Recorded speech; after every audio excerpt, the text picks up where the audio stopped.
Pour être honnête, j'aurais jamais pu dire il y a 3 ans que j'habiterais dans le Grand Nord du Canada. La musique m'a quand même apporté énormément de choses dans le sens où c'est un lien naturel vers les autres. Je suis arrivé au Canada, après seulement quelques mois, j'ai commencé à vraiment faire beaucoup d'arthrite. Ça a été compliqué au niveau de ma santé.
Moi, c'est Charlie, j'ai 26 ans. Je viens du sud de la France, dans la région de Toulouse.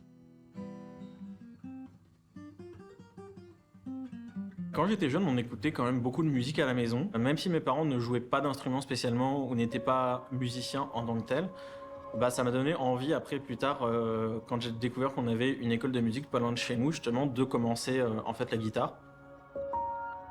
J'ai quelques chansons que je pratique. Il y a le Leyenda Asturias, qui est un morceau classique de la musique espagnole, et en fait qui est très bon pour pratiquer en fait les doigts, tout ça là.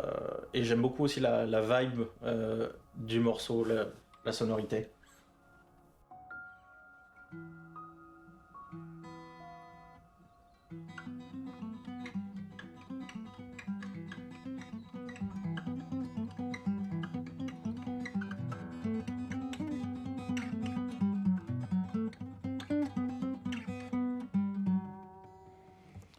J'ai pas la suite, elle est trop compliquée.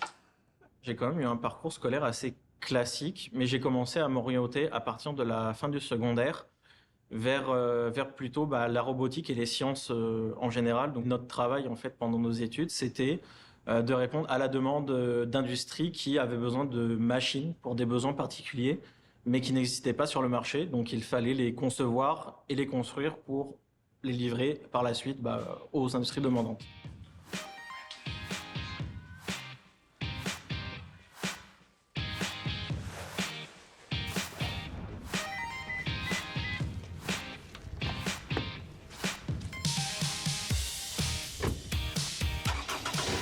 Dans mon parcours académique, j'ai décidé de venir au Canada pour deux choses. C'est que déjà, j'avais vraiment l'envie de sortir de chez moi et de partir un peu découvrir autre chose que ce que je connaissais. Et c'était une excellente occasion puisque le diplôme proposé au Canada me permettait aussi de développer des compétences que je n'avais pas en France.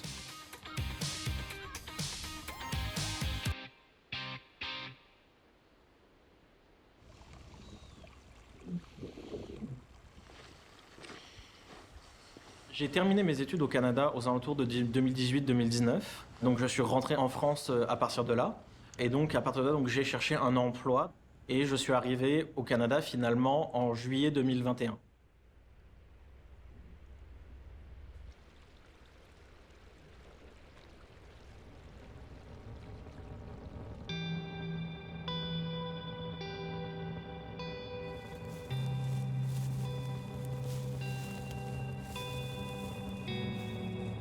Malheureusement pour moi, quand je suis arrivé au Canada, après seulement quelques mois, j'ai commencé à vraiment faire beaucoup d'arthrite. Du fait aussi qu'on avait quand même un travail assez physique, où on portait beaucoup de poids, et je me suis retrouvé au point où je pouvais en fait quasiment plus marcher, même plus marcher du tout. Forcément, pour mon entreprise, ça a commencé à poser problème, puisque un employé qui peut pas travailler, forcément, c'est gênant. Heureusement pour moi, à ce moment-là, ma femme travaillait à Iqaluit en tant que médecin.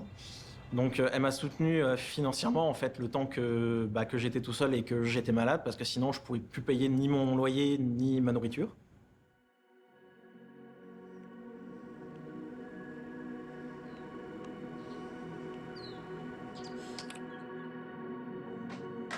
Non, c'est le mien ça. Oh, je m'excuse. Ah, t'as plus de lapin. J'ai plus de lapin. Pierre Maud, c'est ma femme depuis maintenant un peu plus d'1 an. On s'est rencontrés dans le sud de Québec quand on travaillait là-bas tous les deux.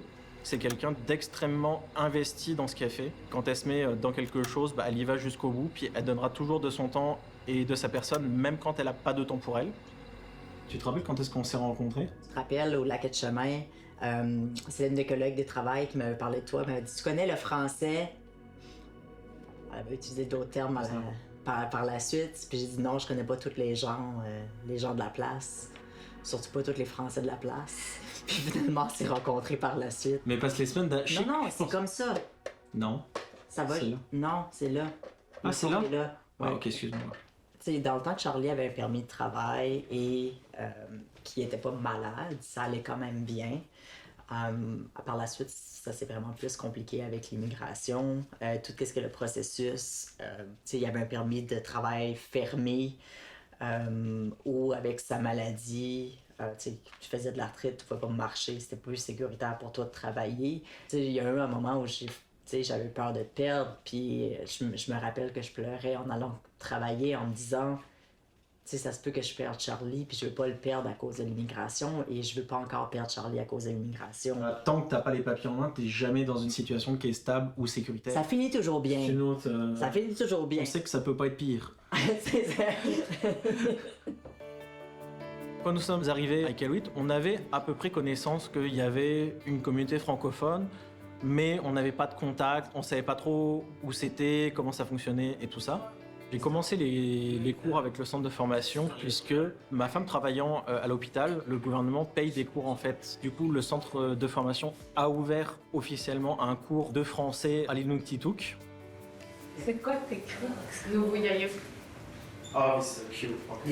Et de là, on a commencé à s'impliquer un peu plus dans la communauté, de par le fait aussi que moi j'avais un peu plus de temps libre, donc je profitais de mon temps libre justement pour essayer de donner du temps bénévolement en fait pour différentes activités pour le Franco-Centre et cette communauté.